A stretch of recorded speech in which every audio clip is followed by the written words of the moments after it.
Rebecca. Rebecca n-am iubit-o niciodată. Poftim? Rebecca am detestat-o din tot sufletul. Era vulgar, o curvă ordinară, incapabilă de iubire. Nimeni nu cunoștea, îi vrăjea aia cândva. Bărbații toți, în niște toți, o venerau, își doreau să devină soți.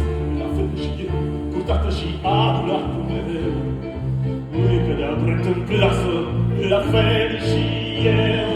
Doar zâmbetul ei va, de n-ar fi fost mereu. Privirea toate, o mai complita, dar zâmbetul ei, o. De chipul ei, ai truita și sunt blestemat, dar sunt condamnat. Toată era vulgar, o curvă ordinară, incapabilă de iubire.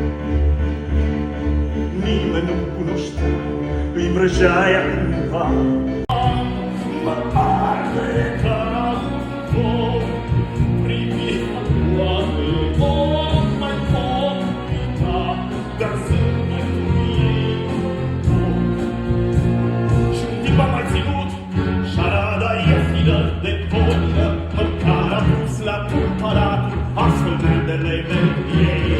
Ale vechei să-mi se mai vrea deloc, iar amatul fidel își petrecea nopțile doar cu ea. Când protestam cu dispreț împotriva